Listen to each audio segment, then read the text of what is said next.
Alright, I'm going to do a video here on owning a slave in cyberspace. This comes from a comment that was made to me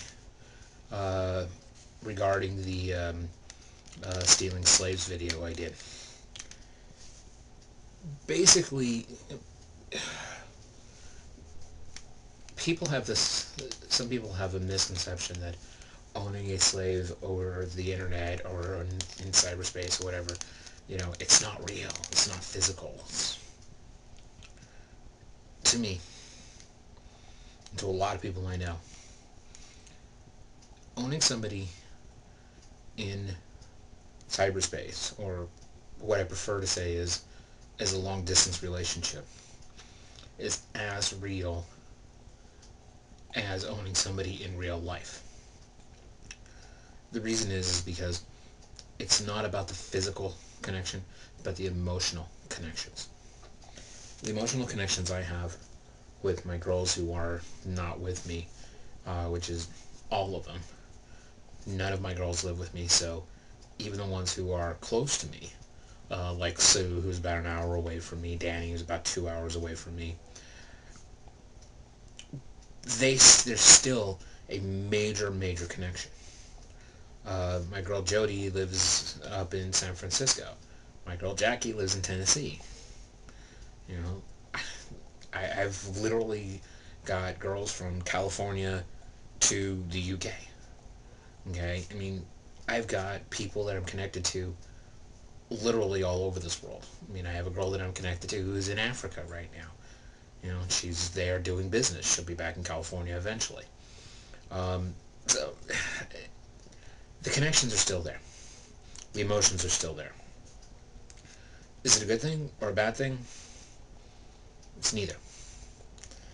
Is it positive or negative? You know what? Everything depends on who you are. With my girls,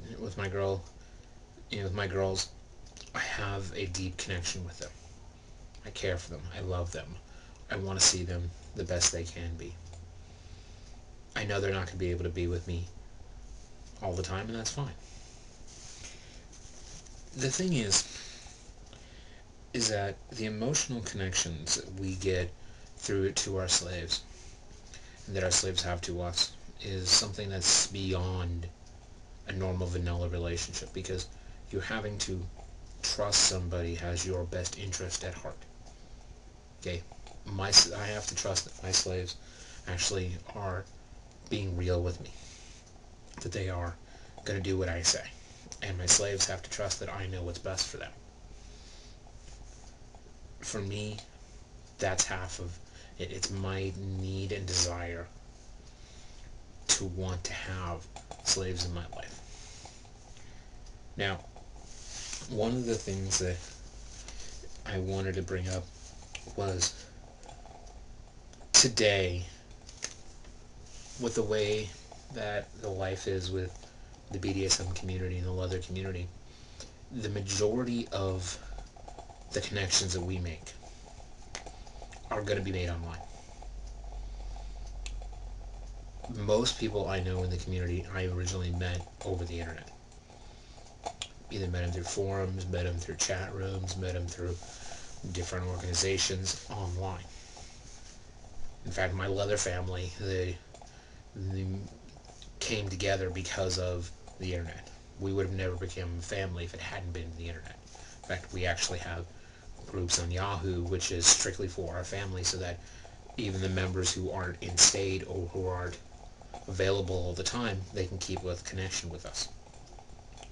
The internet is also good for keeping tabs on my girls, using things like blogs and journals, emailing my girls. If I can't call them on the phone, I'm emailing them. When I'm at work, I have access to the internet. I have access to chat programs.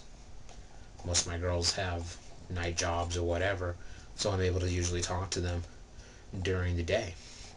And so, or like my girl in the UK, well, it's, it's, in the middle of the day for me, well, it's night over there, so she's free.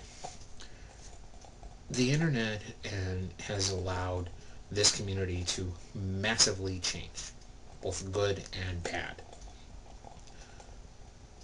What we have come to the conclusion, a lot of the people that I have, is that it's both for the good of the community and the bad of the community.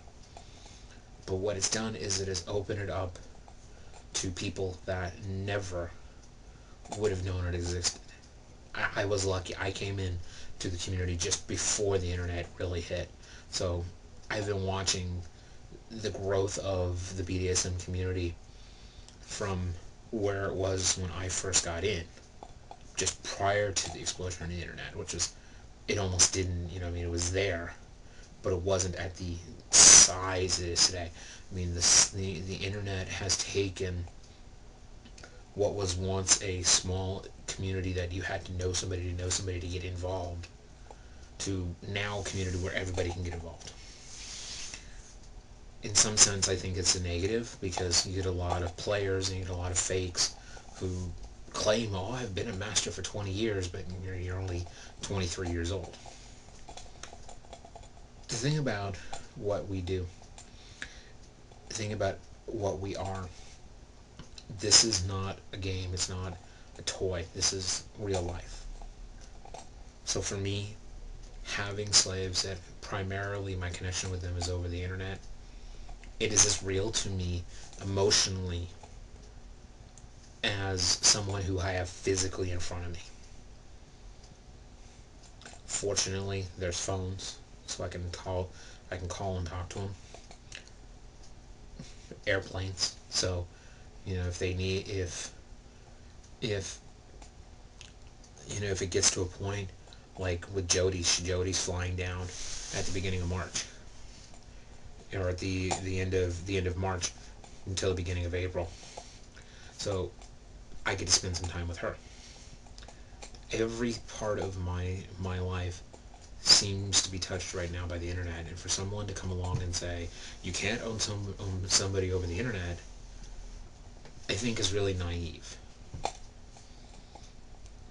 It takes a lot of care, a lot of love, a lot of devotion, a lot of willingness to go out and do the things that no one else is willing to do. So, at the end of it, like I said, can you own somebody over the internet?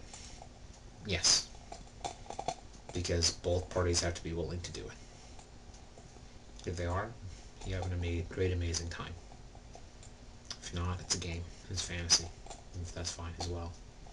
So, to the people who don't think it's real, think again. Be well and safe.